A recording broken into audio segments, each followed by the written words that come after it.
to this Q&A today, the Urban Sketching course Q&A.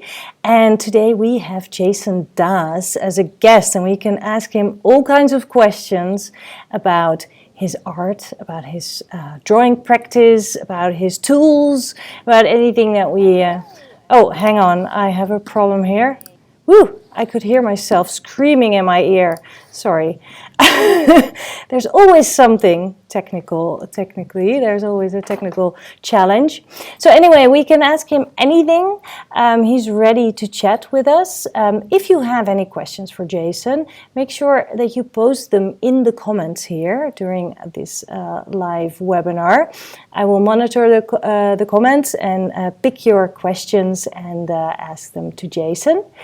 And I'm pretty excited to talk to him again because it's been a while, and we've all been working on urban sketching, the course, and learned a lot from all the teachers. And of course, Jason is one of them, and he is an expert. So let's bring him on screen. Let's see if I can do that without any problem. And then here we are, split screen.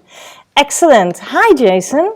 Hi, Kosha, and hi, everybody else in YouTube land. Yeah, good to be here. How are you? I'm good.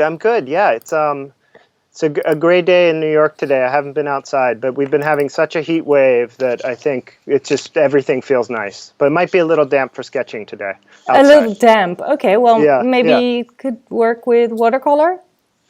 Yeah. Well, or if you like the loss of control that you get from all the extra water. Exactly. Right. Yeah. Sometimes it's a good thing. Yeah. Absolutely. Oh, that's good. So, are you having a good summer? Yeah. Having a good summer.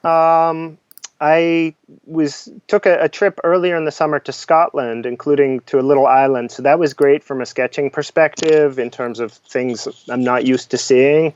And I got to draw a lot of sheep. And it's cool to, I like this idea that drawing almost any subject matter is the same. If you can draw a car, you can draw a sheep, you can draw a mountain, you can draw a fountain, you can draw a person reading a book, you can draw a lunch, whatever. And it's really nice to actually try that, to be in a type of landscape, location, type of things you're not used to and think, okay, does it work? Do these skills, this idea that if you can see it, you can draw it, does it really work? And it's nice to try that, yeah. Absolutely, yes. So, have you ever been to Scotland before? When I was a little kid, so definitely was not sketching from observation then. Which is another thing I think about a lot now is obviously most children like to draw, and then a lot of children stop drawing at some point. Yeah. But a lot of little kids don't draw from observation, or if they do, it's because school assignment makes them, and they set up a very boring still life with the picture and the bowl and the drapes, and they say, draw this with charcoal for 4 hours, which is, it's kind of not fun, even if you like to draw. So this idea of what if children, because I think I was 8 or 9 when I went to Scotland as a kid, what if there'd been this idea of the sketchbook where you draw what you see at that age? Right. And I'd still have those sketches now also, which is really something that I think about. Anyway, I went off from your question, but... No. I love these kinds of mind wanderings. Yeah, and it makes me think of how I drew as a kid. And I would often be a little bit frustrated if I try to, especially on vacation, I would draw a lot. And if I try to, draw the landscape or something, it's like super hard from observation. Yeah. But I would also draw a lot of things from my memory. So maybe in the evening I would draw something that happened that day, for example, which is also really great. It's kind of from observation in your head, I guess. No, I agree. I think that's really important, the sort of reflecting reality, not while you're looking at it. And that's useful for even the urban sketching type approach. I mean, if you're drawing, especially drawing people in public. So I normally think if you're drawing observationally, you want to look at the thing you're drawing as much as possible. Don't look at the paper, look at the thing, and you actually get pretty good at knowing where your pencil is. Yeah. But sometimes you want to do the opposite. If you don't want somebody to notice what you're doing, you actually want to look at them as little as possible, look at the paper as much as possible. So then you start using this memory sketching more in Yeah. the moment. And yeah, what you're saying, the drawing the day later, I know a lot of cartoonists who do that. They keep a diary in comics form. And it's so different to add. It's not just writing about today I did this and I felt this, but you have to add a visual element, which can include elements of visual memory of what you saw or what things looked like, people looked like. But I just feel like we process our thoughts and our memories differently once we introduce the visual as well as the language brain to it. So I think that's such a good thing to do. If anybody journals at all, it doesn't have to just be words. And also, it shouldn't just be pictures, right? Sketchers are guilty of this, that, well, what if we had to put some of it into words and some of it into pictures? And how do those work together? Right. Yeah, that's something I think about a lot. Yeah, I mean, of course you think about that because you make a lot of comics, right? Yeah. So, yeah. so does that actually help you when you're drawing on location? You know, your the way you think about comic style, for example, and also the other way around, drawing on location or from observation. Does that help you in your comic book work? Yes, yeah. So two really good questions, and the answer to both is yes. In terms of, so I think one thing about drawing from observation with a sense of comics, there's a few ways it's important. One is you are thinking about, again, that sort of word and language thing. So if you're writing some words, maybe you can be a little clever with it, or maybe you can capture some speech or an announcement or the text from a sign, and that reproducing that tells the story differently than just a picture would. So I'm a big fan of that. I think it also just makes you more aware. You're using more senses, not just visual, but you're also listening, and you're thinking about your feelings. If it's cold, you know, sometimes the sketch just looks cold, but maybe you can use the words or show, you know, the comics where the emanata is the word some people use for it, but where if somebody's shivering and you show the shaky lines around them, Right. or someone's going fast and there's a little puff of smoke behind them. Obviously you didn't see that, but to add it adds so much, it adds that motion, that sense of time that is also important to comics, even in a single sketch, to add the motion lines and things of that nature, the smell lines, the heat lines.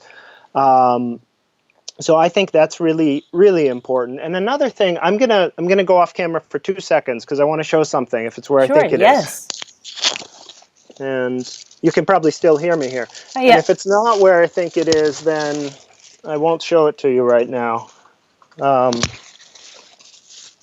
it. Okay. Oh, that was quick. Yeah. Yeah, my studio is a mess, but I know where almost everything is, which is that's not a real says mess. a lot about me. Yeah. So these are, I was invited to it's a plein air painting event at the New York Botanical Gardens here in New York City in the Bronx. A beautiful, giant place. If you come to New York City and you can get up there, it's a kind of out of the way, but it's well worth a visit.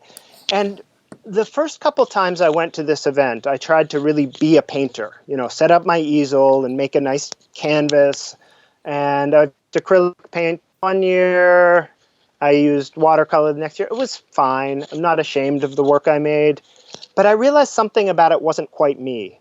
And it's organized by Jim Gurney. And a lot of people probably follow James Gurney's blogs and things like that. He's a real good internet teacher, too. But I realized he breaks all the rules, and he's like the main artist for this. So that inspired me also to think about, so this year it's almost like a comic, and I know you can't see these super well, but they're from observation, and let's see. Oh, hang on, I want to try and see if I can put myself in the corner here, so we can see. Oh, okay. I don't know Yeah, how. I don't know where you are on this. Should I move left or right or anything? Hang on, no, I just need to see how I do this, and I don't know. That's weird. Oh, here we go, yes. Sorry. Okay. Go ahead. No, okay. Can people see this? Yes. Sort of? Okay, great. So yeah, so it looks like a comic strip, but it's actually, you know, it's in this case 5 little sketches, urban sketches, nature sketches, whatever you want to call them. working with just pencil and watercolor, and I used tape in between the panels, and I prepared each page beforehand without any real sense of what would go in each square. I was just playing with tape, making a composition that I thought was pleasing. So all of these are from observation, and it's a mix of, something like this tree branch didn't change much throughout the day. This bird was there for very little time, but I could get the shape at least, and things like the quality of the paint I could fix later. This woman with the backpack, she stood there for a little while. This guy, this was a classic urban sketching success story. I'm sitting on the same bench all day, and he just sets up his weird 3D camera tripod thing in front of me for, I don't know how long, but long enough to do a quick sketch. Just oblivious to where he is and what he's doing. So I thought, well, perfect. Here he is, and I'm gonna catch him. And so this mix, I didn't move through all of these. I sat on a bench for, I don't know, 5 hours, whatever it was, and didn't rush myself. I was just calm, and it was nice to just have that bench to sit on, right? So it's a comic, it's urban sketching, it's plein air painting, apparently. And I'm thinking about storytelling not in a top-down planning way, but I know that people will read this as a sequence because of how we read comics. Yeah. So that's a real part of it. And then there's other times where I would just go for,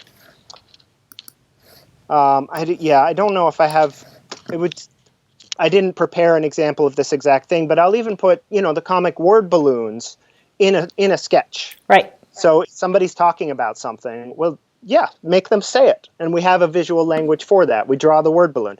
So I think mixing all that up is great. Yeah, absolutely. And it also reminds me of the mixing of the, all those elements of your demo in People Drawing People with the girl with the scarf. Yes. Remember, you also use those lines to capture the movement. Right. That works perfectly, and you don't see it, but yeah, it's just a way to communicate and to do storytelling. Right. Yeah. And I think about cartooning as drawing with symbols, which is the opposite of drawing from observation, right? It's like emoji.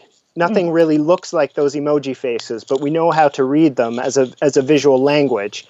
And so if that's the core of cartooning, and then we have this core of observational drawing, which is it's exactly what you saw, but there is a big middle ground where we can blur it together. And I enjoy working in that space, and I think I like it when other people do too.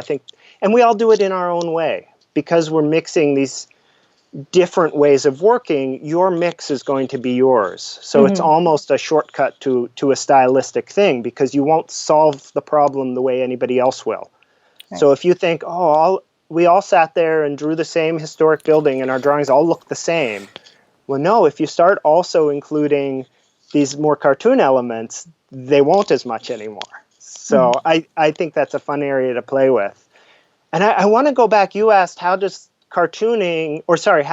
observational drawing help my comic storytelling and cartooning? Right. Now, not the garden post, okay, that's really just both at once, I guess. Yeah. But when I'm just making a comic on its own terms, which I like to do, yeah, everything I've drawn from observation, I draw, even if I'm drawing funny, goofy cartoon characters, the fact that I've practiced drawing real human figures from observation means I draw them better. I draw them faster, I draw them more fluidly. I almost have a model in my mind of what a human body looks like from any angle, and I can use that. And very rarely for a peculiar pose, I'll look up some photo reference or pose myself in the pose or have someone else pose. But that's very rare. Mostly I sort of just know what shapes bodies are made of, and I can use that. And it's the same with things like lighting effects, how are shadows cast, where will light hit things, what does weather look like if it's misty or if it's sunny, and then backgrounds, just to be able to draw lots of buildings and mountains and trees and a road disappearing into the distance. I've done that so many times from real life that it's trivial to just draw it in the cartoon story. Yeah. So some cartoonists, when they want to draw things that feel real, meaning three-dimensional, they have to look up lots of photos. And I do that very little. I do it more for details of things. If I need to know, okay, what did a Greyhound bus in the 1960s look like? I'll look that up. That's not in my head. But what does a road through a forest look like? No, I know that part. Right. Oh, I have so many questions, just bouncing off this. So, for example, if you draw a certain facial expression, do you actually make the facial expression, and do you then even use a mirror as well, or is that That's a also like a good build up in question. your No, head? I haven't, but maybe I should. Because I think it's just another tool. And that's why I Right. say maybe I should. Not that it's the only way or the best way, but if I'm not doing that, that's one tool I'm not using. So why not? Right. No, I think a lot of times it depends on the facial expression, but some of them I think we almost lean more on, again, that cartoon language of, say, from emojis.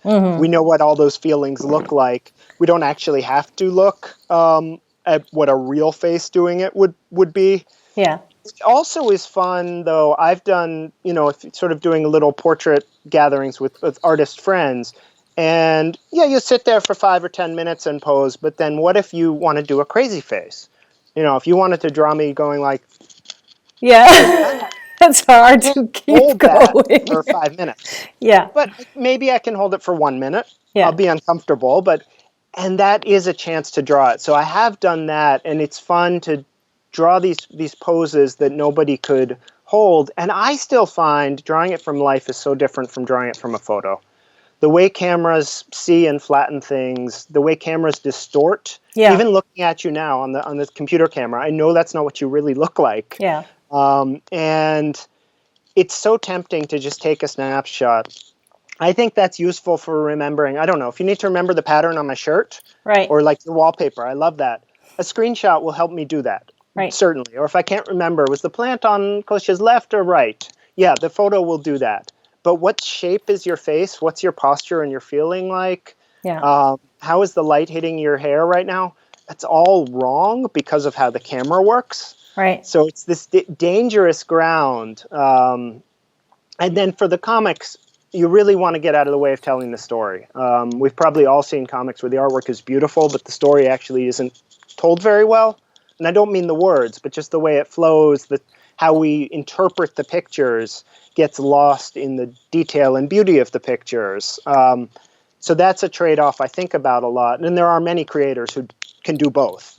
Certainly it's not impossible. But there's this trap to think that drawing well and communicating well with the drawing are the same thing, and I don't think they are. I think that's that's a struggle that I still struggle with, and I think one of the real things, what makes it good art as opposed to accurate or proficient, is how is it simplified and how does it communicate? And those are so different from just, did you see every detail accurately? You could get everything accurate and it's dead on the page. Right. Or you could draw very expressively and simply and everybody feels something. And that latter was such a better goal. Well, I think that is really very important. I mean, in the classroom, we got a lot of questions about, perspective and stuff like that, like struggling with perspective. And then if they look at your art, it seems so, loose and natural, but also still accurate. So, Yeah. So is there any way that you can explain, like, how do you work on perspective without being too mechanical, without thinking about the horizon line or whatever? Horizon line and the vanishing Yeah. points. Do you have any tips on that to I have a work lot. loosely but still make it look realistic and so that you feel confident that you're doing the right thing? Yeah, no, great question. Something I think about a lot. Partly because I don't like technical perspective. I understand it. I understand the vanishing points. And I realized at some point, well, that's not how I draw. Even though I know about that stuff, I learned it. And if I'm dealing with a really weird technical problem, maybe I'll lean on it a little bit. But it's not how I approach a scene and I realize the reason, it's because it's not how I see a scene. I don't walk around visualizing these set series of grids. And some people might. Some people may have a more sort of analytically structured visual sense than I do. Right. But no, it's not how I see, even though I have gotten pretty good at noticing shapes and forms and things. I mean, I think all of us, once we get into observational drawing, do see differently than people who have never tried to draw observationally. And for any totally new beginners, that's what you're struggling with, is this sense of, with things like negative space, what is the real shape of something as I see it, as opposed to the perceived shape of it, just for me to know what it is. Those are two different things, and it's a struggle. So once you're past that and you're like, yeah, I can draw what I see. And then I realized I draw perspective, but I don't use all that stuff. What do I use? And I came up with a set of concepts, and I call it casual perspective.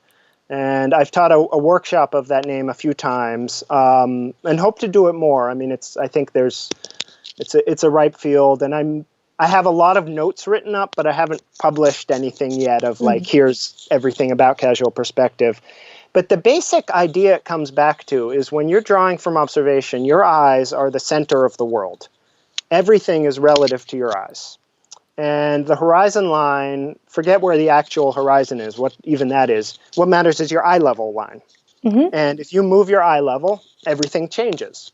This seems obvious, but you change where you're looking or how you're looking. And it's not just that you see different things, your perspective on them changes. And you can hold up any object. I mean, here, block of wood, but now it's just a square to me. If I go over here, I can see one side, now the other side, now the top. Yeah, and everything in the world. This could be a car, a truck, a building, a mountain. So the block didn't move, I did. Or more importantly, my eyes did. And once you know that, you start to figure out a set of, not rules, but consistent patterns of, well, everything that is below my eyesight, I can see the top of. Everything is above my eyesight, I can see the bottom of. Everything gets smaller as it goes into the distance. We all know that. So if it's the top of something getting smaller into the distance, the lines must go like this, right? And so things like that. And then I think also acknowledging that some of this stuff is just hard to see for some of us, and a bit of measuring is important. And you can over-rely on measuring, and you can't measure everything. But I'm a big fan of pencil measuring. Right now, as I see it, Kosha's head on the thing is this big. Okay. And that's about the same height as the plant, a little smaller.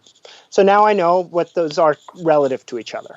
I measure the width to the height of your head, and it's about two-thirds. The width is about two-thirds of the height. Now, at a certain point, you're just drawing, but when you hit something where you're like, I don't know how big that is, or I don't know how this one compares to that one, so measuring angles, I like to hold the pencil in the middle and rotate it like the hands of a clock. So this is 9 o'clock and 3 o'clock, 12 o'clock and 6 o'clock, 10 and 2, whatever it is. And so if I want to find the angle of, say, the top of a line of buildings, I'll hold the pencil up and rotate it, and I'll find, oh, wow, it's really steep. It's something like this, and I can use that in my drawing. We get better at just seeing and just eyeballing this stuff, but at a certain point, measuring, and again, you're not measuring for math. I don't care if this is a 30-degree angle. You could walk around with a transparent protractor, as people who do, but it's just a sense of, well, that's steeper than this other thing. So it's all relative. Exactly. It helps you, right? It helps you understand, and it helps you also to, because often especially when an angle is really strange, I'm like, no, that can't be right. That it can't be that steep. And then once you hold your pencil like that, like it is that steep because you can actually see it. You can align it with the angle. So then you can be confident to put that line down, and it will be okay. Yeah, and I think something, I mean, you and I are probably pretty good at this by now, but is just knowing when we need to check. I think a lot of beginners are like, well, it kind of goes like this, and they draw it, and it's actually totally wrong. And then everything else is wrong because you're using that line to measure other things next to, and you're like, well, why is everything all over the place? And it's like, well, you should have checked a few things at the beginning, and then once you get the big shapes in, the big perspective, then the rest is decoration.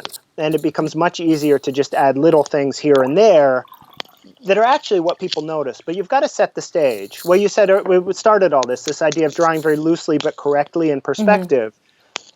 If you set the stage correctly, meaning things feel like they could be in three-dimensional space, even if it looks like they're made out of blobs of paint and, twigs and clay, it could be the most abstract mess of technique in terms of how you draw a given shape. But if they're arranged correctly so it's a plausible perspective, then suddenly it feels real and it feels like a real scene. And I think even artists who have radically different styles all need to be able to do that. And that's why somebody who maybe draws very loose brushstroke, cartoony, weird, and somebody who draws very technical and precise, but they both drew a real scene, they both feel good to us, just different styles. And it's because their perspective, their proportion are correct. So the sense of scale of objects, and then this idea that, how things would line up into real space. So you have to build that illusion of plausible 3D space, and then the rest is up to whatever. It doesn't sort of matter as much. Once you've constructed that illusion of a real world, you have so much freedom. Yeah. And again, I don't think you need math and angles and rulers and 3 and 4 and 6 point perspective to create that convincing illusion. I think you just have to learn what to look for. Yeah, and then also to translate it on the paper, because Sarah says, it seems so weird to me that my brain says this line goes up, and when I use the pen, it goes down. What's up with that? That's her question. Yeah. What's up with that? I mean, good question. Yeah, I think it's really eye-hand coordination, probably, or. Well, there's two. I'm not sure. I'm looking at what Sarah wrote now. I mean, I think it's our eyes see, say, the line doing this, and then we, for some reason, draw a line doing this. But it's because some of it is just telling yourself, like, okay, I'm really going to measure it, and this is where I think the clock things help. You say, okay, that's at 2 o'clock, and you go in and you draw the 2 o'clock line. So by switching to your language number brain there, you're sort of forcing yourself to do it. You're actually remembering not the visual idea, but the 2 o'clock. So that can be helpful for some people. Oh, that's what she means, of course. Like when she holds the pen up, then suddenly the line is going a different way than her brain thinks. Yeah. Yeah, well, I think there's also what we would have drawn before we measured, and then we measure and we're like, what? When I just eyeballed it, I drew it all backwards. Right. And yeah, everybody does that at some point. And I still do it sometimes when there's a lot of just in a complex scene, especially with a lot of, when things are closer to you, it gets even harder because things get steeper or more extreme. Or if any scene where you have to turn your head to see all of it, the lines will start to curve, which is a whole other thing. So just sort of knowing, like, I have to measure that one because I can't trust the part of my brain that helps me get through my day and walk around and make sure I'm not hit by objects and don't walk into things and don't fall off a cliff and know how to get to work and know how to cook dinner. None of that has anything to do with how we see it for drawing. So you're building this whole other set of skills, just like a musician has to learn how to hear differently than somebody who just has to get through life talking to people and hearing car horns. It's a new set of skills using the same equipment. And this idea that it doesn't all come immediately to everybody, well, of course, don't feel bad. I'm sure there's some lucky geniuses who just got it instantly, but that most of us know we have to work at this. And I think that as a teacher and as an artist myself, realizing where do I need help or where does my student need help, and how do we break it down into the smallest fundamental components, because then you can build up on top of those. Right. And I think angle measuring is a huge one of those. Yeah, and I like the clock idea. So it makes it flat, and that's really, really helpful. Thank you for that. The warning I'd give for that, this will be hard to see on camera, but you got to make sure, remember I said your eyes are the center of the universe. So imagine this pencil is locked to your eyes. You don't get to start doing all kinds of this stuff with the pencil. the pencil has to stay. Close one eye, by the way. It helps a lot. So you just see one pencil, not two. And if I want to measure an angle, I need to go like this in a circle, relative flat, parallel to my eyes, not start pointing it out, because then you don't know what you're doing anymore. So basically, imagine the pencil can only move in 2 dimensions, not 3, and those 2 dimensions are the same ones that your eyes are in. So Yep. that's the technical part. Right. Well, this is really helpful. Then there's another question also from the classroom. How do you decide where to begin in a drawing? Do you start with things closer to you in a scene, or do you work from the background into the foreground? Sometimes the person who asked the question says they feel overwhelmed by a busy scene and then don't really know where to begin. Yeah, that's a great. I actually just worked on a workshop proposal. We'll see if it runs. Almost on that exact topic of, or at least that's part of it. It involves some other things too. But this idea of everywhere we go, there's too much going on. I think that's true. Even in an empty room, if you want to get into it, well, there's little bumps on the walls. There's cracks in the floor. If you're in an empty grassy field, well, you could choose to draw every great blade of grass individually. So every scene is busy if we want it to be, unless you're in like literally inside of a cloud with nothing else around. So I think in some ways a noisier scene, meaning a lot of busy, bustling things going on, is easier. I actually feel like, because then I can use each object to tell me where to put the next one. Now, if everything's moving super fast, that's a little different, but when there's a lot going on, I can use all that stuff. So I think I don't have to choose, I mean, simplification aside as a goal, I don't have to choose what do I put in or not. No, I'm going to put it all in. So then looking for the big shapes is important. So, well, I don't know how well this, can you see this? Yep. Okay. This is a scene in Scotland on the island. So if you start with the big shapes, what are the big shapes here? Well, it's the skyline. And that's true in almost any landscape, cityscape scene. Here's another really similar one in terms of the sky, even though this is looking down from the mountain and this is looking up at the mountain. But the sky actually is the same in both of them. So if you can get the shape of the horizon light, then you suddenly have this horizontal thing that tells you where to put everything else. And you could measure against that. You could say, okay, from the edge of the page to this little peak is that much, and if I turn that sideways, oh, that's where this house goes. Those are the same. That's the same unit of measurement. I don't have to know what it is in inches or feet or centimeters or angles. I just have to know in a relative sense that equals that. So this sense of ratios and just comparing things is really important.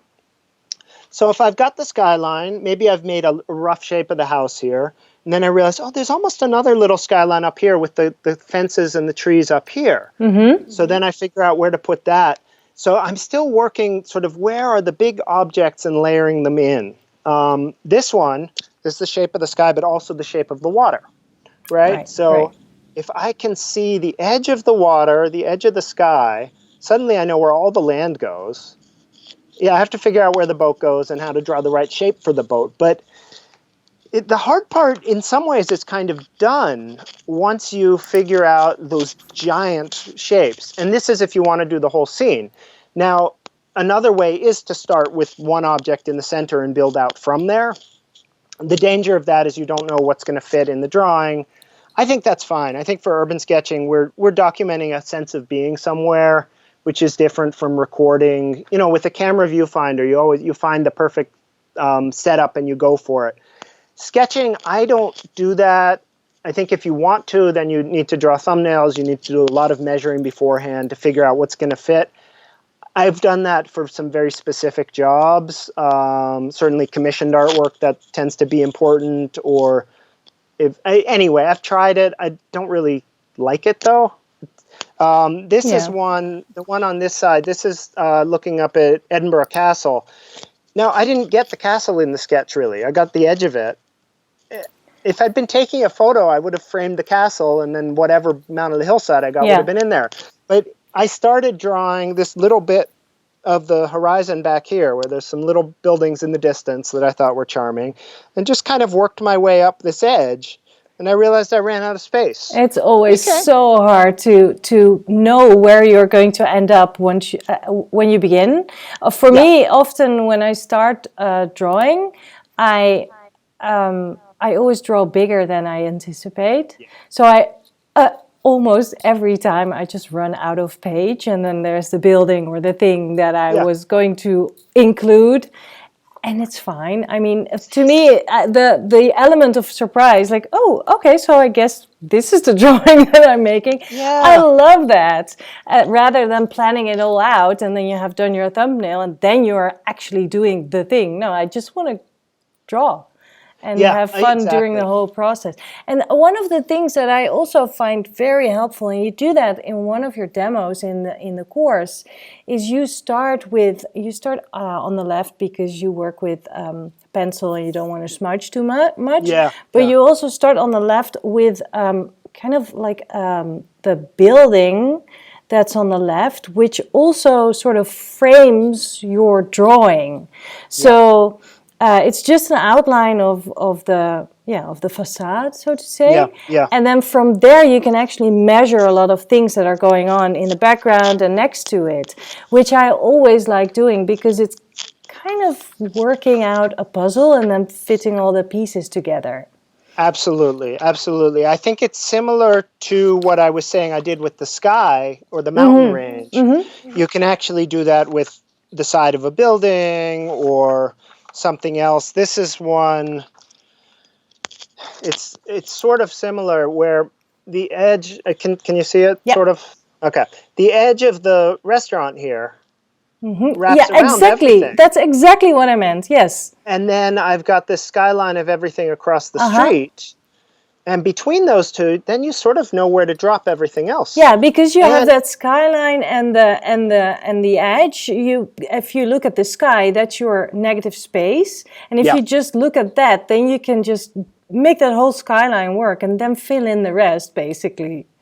Yeah. So I love that. That's a really good way to work. And then I'm a big fan of put in some things that are close to you. So in this case, the top of the restaurant, the lights up here, these people down here.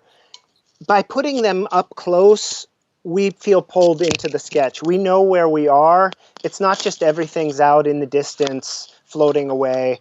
Here's a couple others from, the table here is really important. It's not the interesting part of the sketch. The car and the buildings across the street are more important. Here, adding the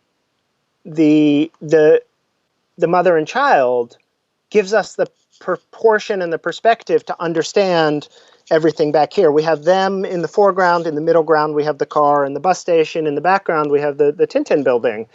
And that layering, it's the sense of no one object here. I mean, this car is very cartoony and fake. These people are very simple shapes. But like we were saying earlier, because they're in the right place proportionally and perspective-wise, it feels like a real place. Absolutely. Not because I'm drawing realistically, but because my sense of scale and perspective is plausible.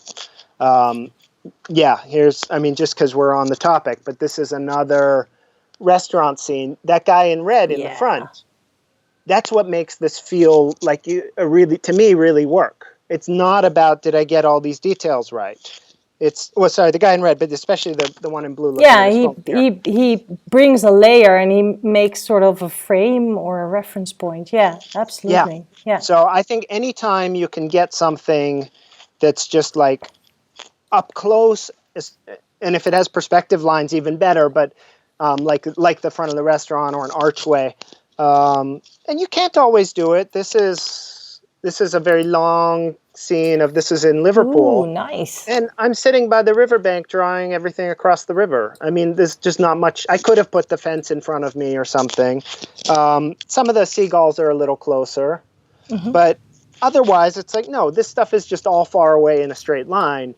So you make it interesting by trying to make the sky interesting or going for interesting details or whatever. But this is not so much about perspective. It is still about scale, though. I think Right. it's sort of important to, if you're not literally measuring, at least have a somewhat decent sense of how big and small things are. This is a good one, actually. Remember starting, there's this sort of set of chimneys and cranes and things over here. Yeah. And remember thinking, I need to draw those as small as I possibly can. Because if I draw them as big as I want to, this whole scene would only come to here or something. Right. So by drawing this stuff as tiny as possible, and I think I did measure, I'd say, okay, between that crane and that church is equal to that church to that roof. Can you hold which it is up a equal to little that. bit higher? Sorry.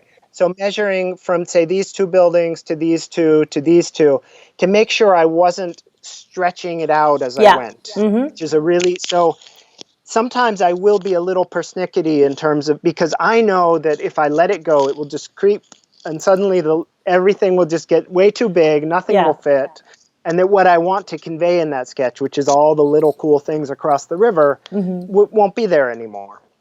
But again, it's about measuring things relative to one another. It's not about some master grid plan or thinking about real distances.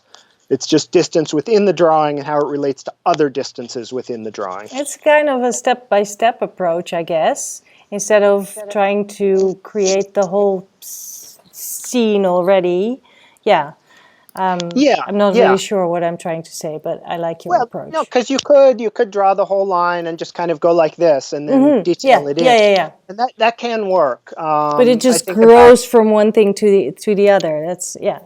Yeah, and I think you can use both together. You can do a certain amount of roughing in the big stuff and a certain amount of just little by little growing.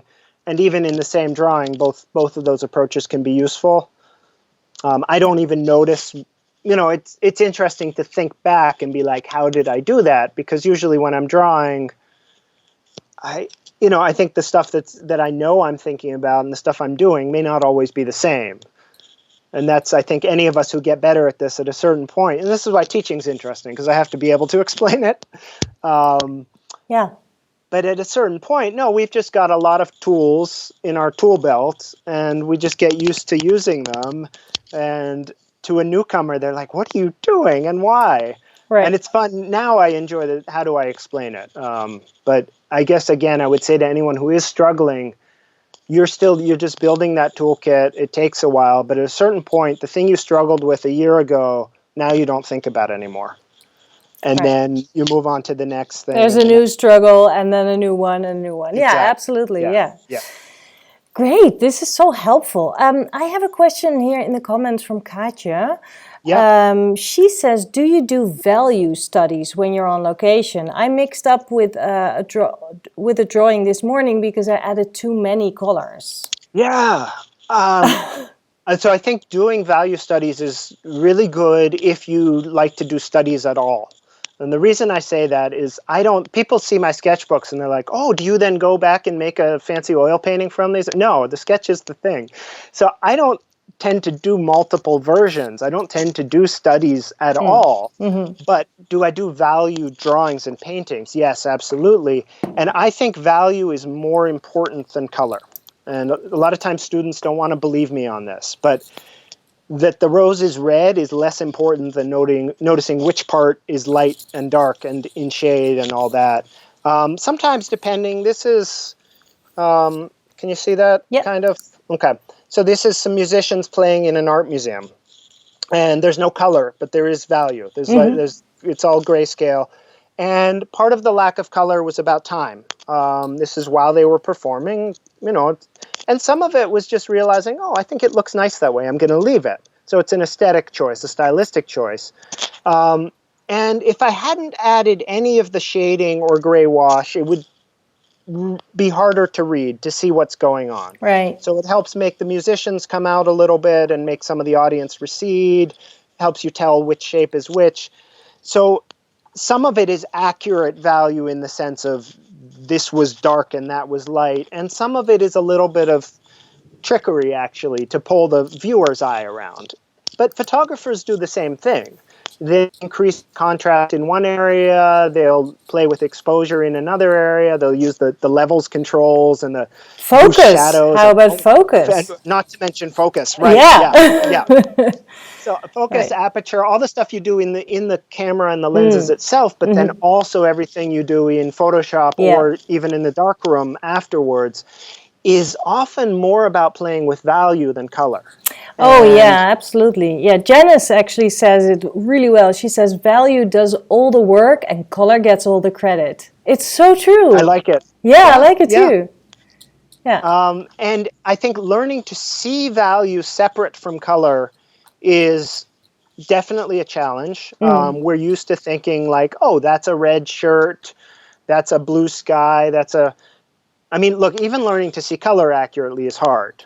I've got students who they make every tree is chocolate brown, every sky is sky blue, right? Every piece of foliage is bright green, and it's like, well, no, look at it, it's not that color.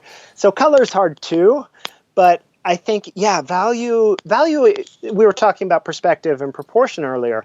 Value is what makes things actually seem real, as in plausible. It doesn't matter accurately. So often, if I'll color things a little bit after the fact. This is in a train station in Scotland. I had about 5 minutes waiting for the train. So I think I did a fair amount of the color and the value afterwards here. So is this color all accurate? Some of it is, because I remembered it or I made color notes. But some of it, no, it's just to convey the sense of light and to help our eye move around. Yeah. But the value of the light coming through the skylights and the darkness of the ceiling and how the figures line up. And this is for a really quick, I mean, this is a very sketchy sketch, right? But that's still doing the work. The drawing here is actually kind of garbage on a detail level. I mean, nothing is drawn that well as a single object if you pull one person's face or one train out, but it comes together as a plausible scene. Some of that is the perspective and the proportion, but a lot of that actually is the value information.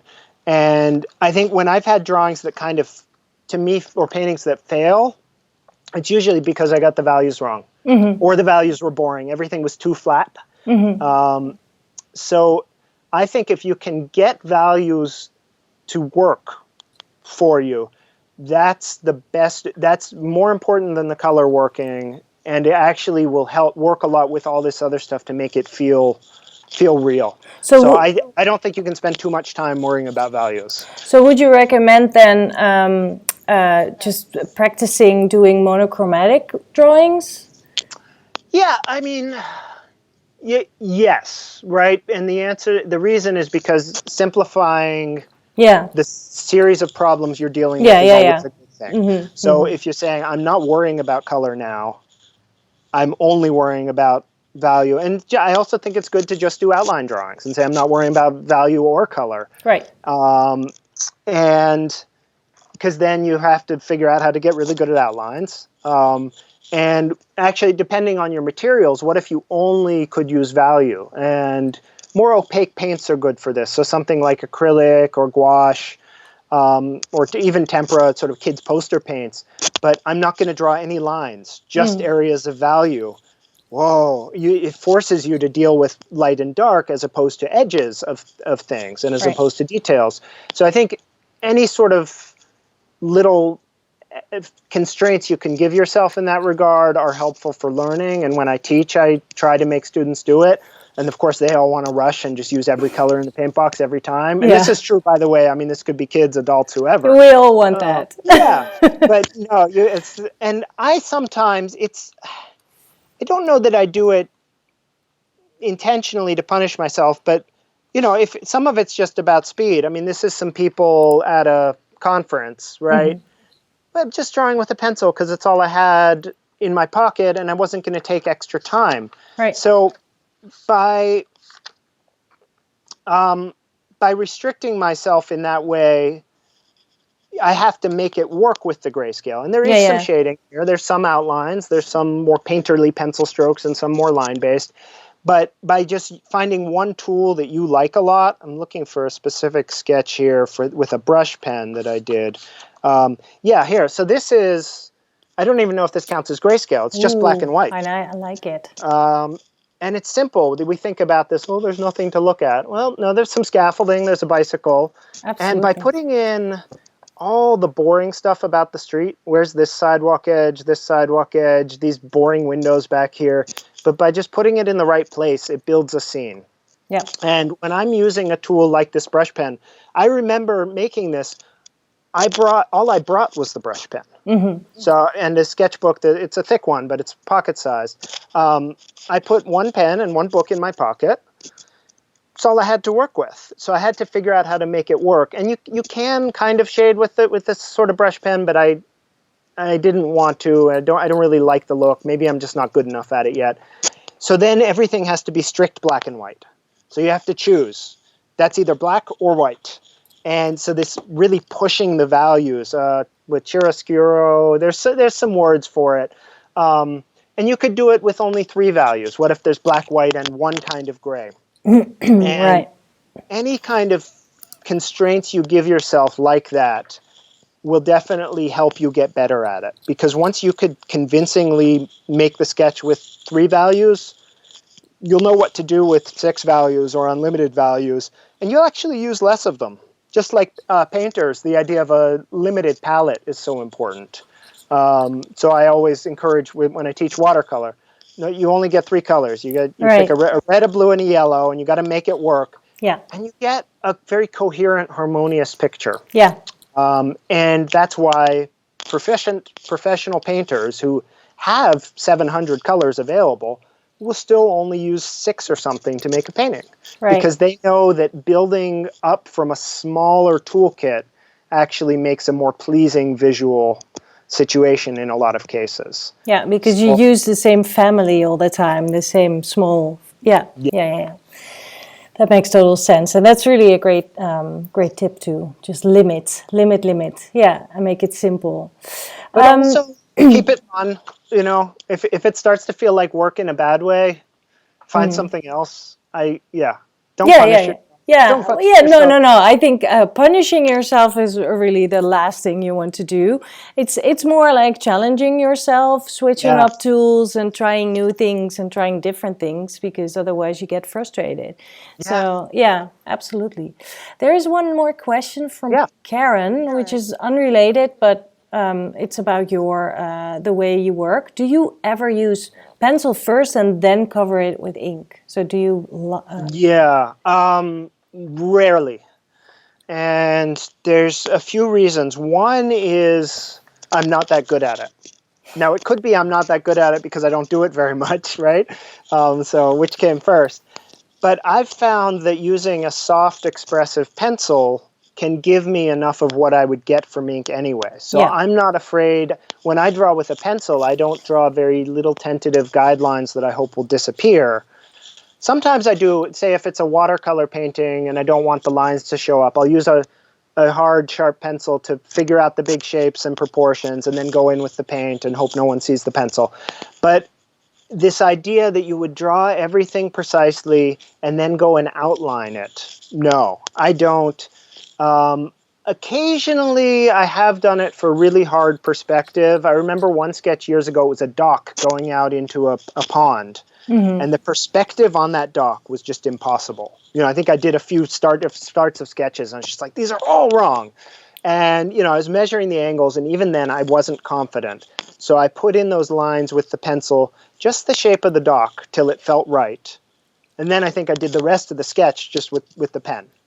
So I don't think it's useless as a tool when you can recognize here's where I really need that extra testing zone. Mm-hmm. But I have seen artists, some of whose work I like quite a lot, who really pencil in the whole thing, then go over with ink. Part of it is for observational work. It's just that then you're drawing it twice, which is strange to me. Right. Yeah. That's the thing. You are drawing it twice. And I think if you want a very specific, polished type of illustration look that depends on that, that's a different story. But when you're sitting there drawing something from life, no, just pick your tool and go with it. Which doesn't mean you can't use pen and pencil together, can't switch between them. But I'm a fan these days mostly of just using a pencil that can be dark enough to carry the whole thing. Yeah. Or just going for it with a pen. And maybe I'll add pen to a pencil sketch to make one really dark part or something like that. But it's not the sense of going over my work to polish it or something. Right, Yeah. right. So it's not like you use pencil just to sketch things and then make it real with a pen on top. Right. I don't, and I think most of the observational artists I like, other urban sketchers, don't either. No. There are a few, so I'm not. There's no rules. You'll find what works for you. But I think you should be able to make a good drawing without having to do that. Yeah, and if you realize you like doing it, great. Yeah, exactly. The only thing is that it slows you down, and when you draw from observation, you want to capture some of the energy that's there, and I think you can lose that if you draw it twice. You know, if you start with a pencil and then try to outline that. What's the point? Also, and it's happened. I've had sketches that actually I tried it and they went dead because it's just like somewhere I've measured too much. Oh, I over measured. Too accurate. And I forgot to make it good. I made it accurate instead of good. And it's a subconscious thing, but it's real. But this is the thing. Every time you learn something, right? And that's one of the things that you say in class too. Like you need to try and fail and try and fail. And at some point you got it. And then there's something else you try and fail and you try and fail. And that's how you learn. I make so many sketches I don't like still. And it's, you know, and actually I've made a bunch for Sketchbook school and I won't say which, but you know, but I know that part of what we're teaching and part of what I care about is actually this process of the sketching activity being its own reward. And it's like dancing. If dancing was only about looking perfect for other people, that would be really sad. And I guess if you're a professional ballet dancer, sure, you work towards that. But no, I mean, we dance because we like to move our bodies, because we like music, because we like to do it with other people, whatever it is. And you could substitute anything else. Dance like nobody's watching. Maybe we should draw like nobody's watching. Yes. Well, right. What if you were drawing like nobody was ever going to see the finished drawing? Yeah. Or that the finished drawing couldn't survive. I forget their name offhand. I just started following someone on Instagram who's an urban sketcher who just draws, I think, with a ballpoint pen on their own body parts. Oh, that's interesting. She'll do a sketch on her forearm, on her leg, and she'll take the photo, so it is preserved. But, you know, that's going to be washed off in a few hours. And what a great way to think of it. I love that. We'll look her up. Yeah. Awesome. Wow, I think this was such an inspiring chat. I can't believe we actually have been talking for almost an hour already. Doesn't feel like it, yeah. It's insane. I mean, we could go forever, but I'm going to wrap this up. Sure. Yeah. No, it was a pleasure as always. And I'm always like, I want to ask Kostya some questions, and I don't. I keep blabbing on. So. Do you have a question? Oh. Well, yeah. Actually, I would want to hear. I mean, you sort of gave your opinion on some of these, but I think somewhere in between the question about value study and the pencil over ink is a kind of this common ground of how much do you plot out your approach versus just going for it. Right. Most of the time I don't really plot it out. And then it happens to me a lot that I run out of page. I'm like, I actually wanted to draw that building and it's not even going to fit at all. And then either I try to solve it in a clever way or I just embrace the fact that I started with the plants in the foreground and they take up like half of my drawing, and that's fine too, you know? Because it also, to me, it also means like, well, probably that was something that interested me more than that whole building that I wanted to include. But it's also, by the way, it's also a way of distracting myself from something that I might be a little bit afraid of doing. Because You the building know, is it's difficult like and the plants it's are like simpler. if I just start with these plants, then at least I have a little bit of a foreground, and then I Yeah. can work off of that. So it's waiting a little bit with the thing that I want to draw. And sometimes I end up not even drawing that thing, and then I might do it some other time. Yeah. I actually can show you a drawing I did a few days ago. I went out Please. sketching with my dad, and Nice. I told him, like, where do you want to go? And he said, well, I want to draw that bridge. It's close to his house. And this is exactly what I'm talking about. Yeah. I started I with the love that. plants Yeah. because I have been on vacation and I've been doing a lot of greens. So it's sort of in my system to draw plants. And I didn't even draw the plants that much, but I just started with the outline. And because we were standing on this side and there was like a big plant in front of us, so I was like, well, that's the foreground. But the whole bridge, the drawbridge, I couldn't even fit it all in.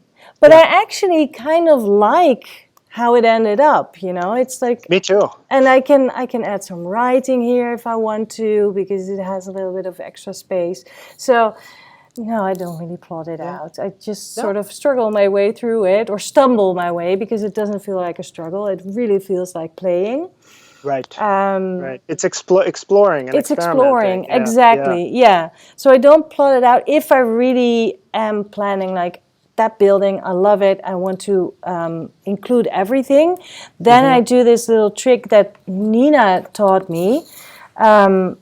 She draws like a dot where the most upper part of the thing is that you want to draw, and a dot like somewhere in the middle or some kind of landmark in that building, for example, and one at the bottom, so you know for sure that you're going to include the whole thing. And that is actually really, really helpful to have at least a little bit of a guideline. It's just 3 dots, and that's Right. it. You don't have to spend time drawing it to get there. You just have to Yeah. figure out where it will fit on the Yeah, page. exactly. Yeah. And then you know, oh, wait, no, that tower is not that high because I put that dot there. And then you make sure that you're doing it right. So yeah, Yeah. great question. Thank you for Thank you. asking Oh, me. no. Yeah. We should do more sometime. Yeah. We need to stop now, right? We do. Okay. Yeah, this was really fun. Thank you so much to Yeah. also for showing so many drawings. That was really great and helpful to illustrate all the explanation. And I mean, I see in the comments that everybody's like, "This is so helpful." So Good. Good. thank Thank you. you, everybody, for watching, and Yeah. everybody who's going to watch in the future. If you want, can people keep leaving comments after we stop, or do you know? I think so, but otherwise, in the schoolyard, Yeah. we can keep on Well, going. I was going to say, I don't mind answering questions if I know they're coming to me. Sometimes the schoolyard is a little overwhelming. Right. So I can much imagine. going. But if anybody, any Sketchbook school students want to reach out with questions in the comments here, or in a schoolyard place that we set up where I know it's coming for me, or they can at me, right? Is Yeah, that's absolutely. the thing? They can add Yeah. you, so then you can see it and you can respond Yeah. directly. So go for that's it. great. If you tag me in something in the schoolroom, I will see it and I'm happy to respond. Yeah. Excellent. Thank you for that. Thanks everybody for Yeah. hanging out with us. This was really fun, and I think we're all ready for the weekend to go out sketching. Indeed. Okay. All right. Bye Have bye. a fantastic weekend. See you soon. You too. Bye. Yeah.